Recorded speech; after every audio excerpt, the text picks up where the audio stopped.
One little pine cone, just like this one, was all it took for two squirrels to get into a big squabble in today's story.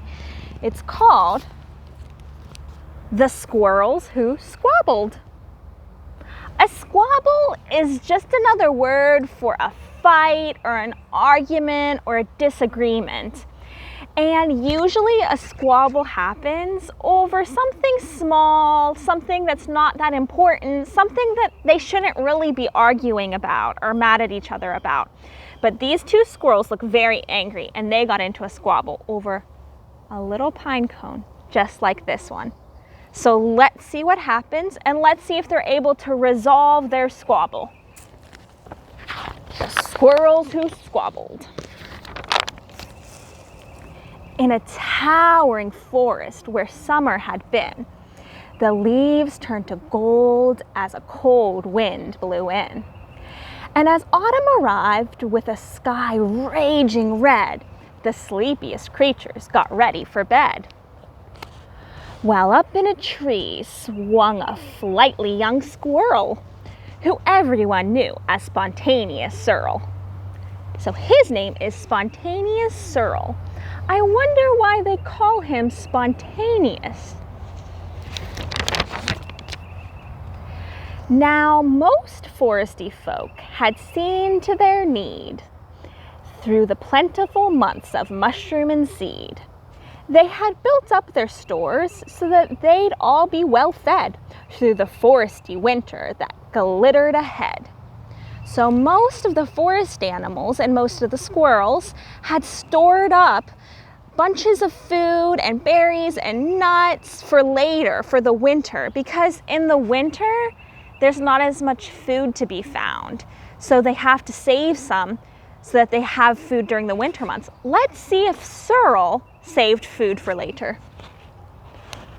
But Sorrel, he lived in the now and the here. He'd adventured and partied his way through the year. So his cupboard was empty. His hollow was bare. He hadn't a mouthful of food anywhere. So Sorrel had not saved up food for the winter.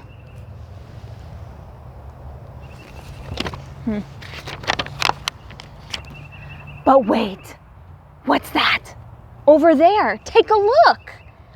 A single lone pine cone wedged in a hook.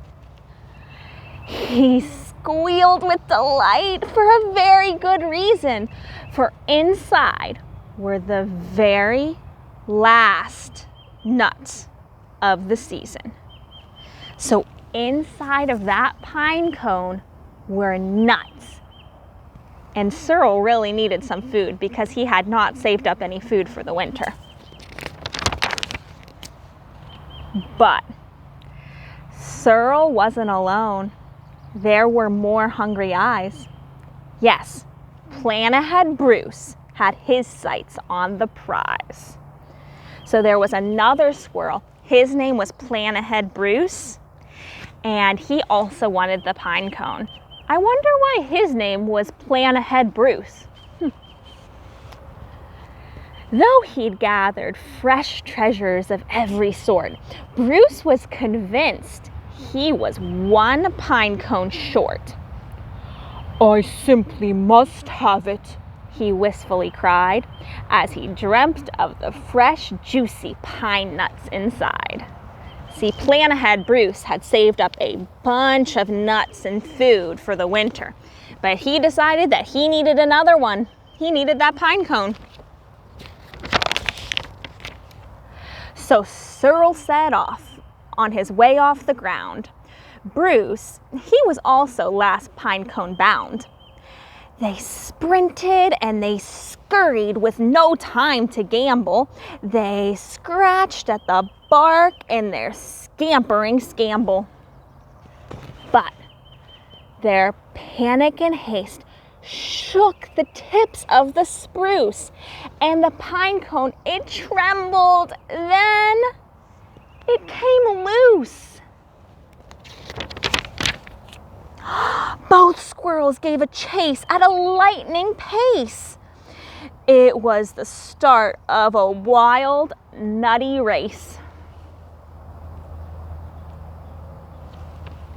"It's mine!" shouted Squirrel. "No, it's mine!" hollered Bruce. "You don't stand a chance. Give up. It's no use." "I'm hungry!" cried Squirrel. "This cone is not yours." "Stay back!" shouted Bruce. "This cone's for my stores." So the squabble begins.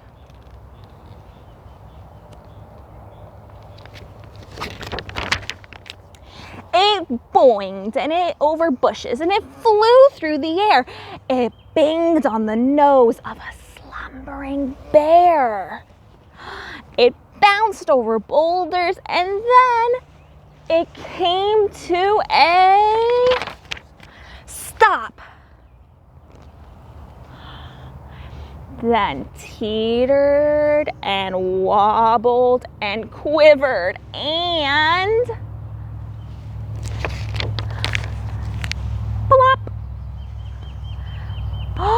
Both squirrels followed. The water was fast.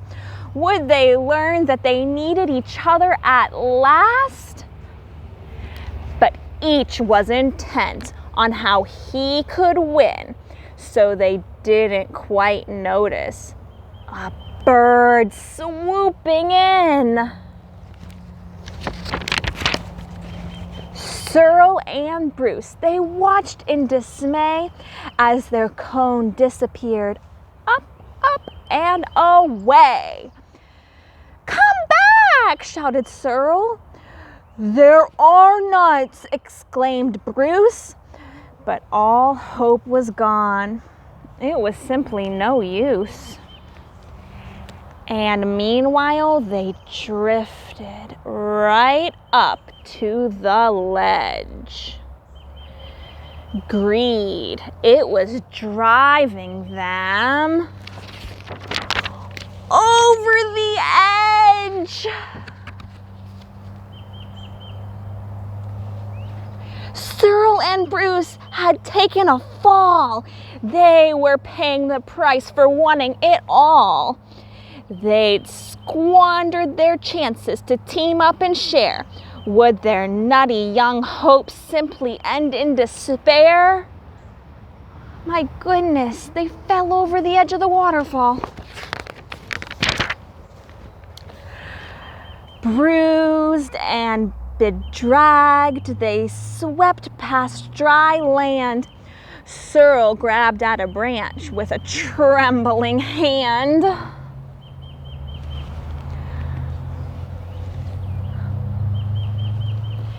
Catching Bruce with the other, he heaved and he huffed. Look, he was trying to help Bruce out of the water. And pulled him to safety with panting and puffs. They dragged themselves up with sputtering and wiggles. Then Bruce looked at Squirrel and exploded in giggles. "How silly we are," he managed to mutter. "How greedy I've been," he proclaimed with a sputter. "We shall change from today. May the squabbling cease. We should celebrate, seeing we're both in one piece."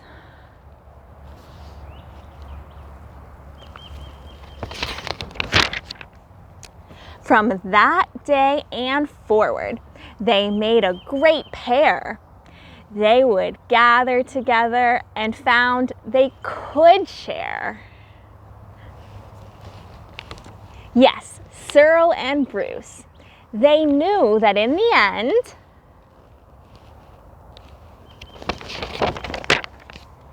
the best thing to share is a laugh with your friends.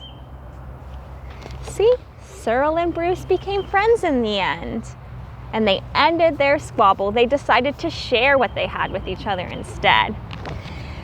Did you decide Why Cyril was called Spontaneous Cyril? Well, I was curious as to why they called Cyril Spontaneous Cyril and Bruce Plan Ahead Bruce. So I looked up what the word spontaneous means. And in the dictionary, a dictionary is a book where you can look up the definitions of words. In the dictionary, it said that the word spontaneous means coming or resulting from a natural impulse or tendency, without thinking about things first, unplanned. Do you think that Cyril did things without thinking about what he was doing first? And Bruce was called Plan Ahead Bruce. That kind of seems like the opposite of spontaneous. People that plan ahead, they definitely think about things before they do it. It did seem like Bruce was very good at planning for the winter. He did have a big pile of berries and fruit. Well, I hope you enjoyed today's book and that you liked hearing our story about squirrels. Now, don't get into any squabbles about any pine cones, okay? Bye!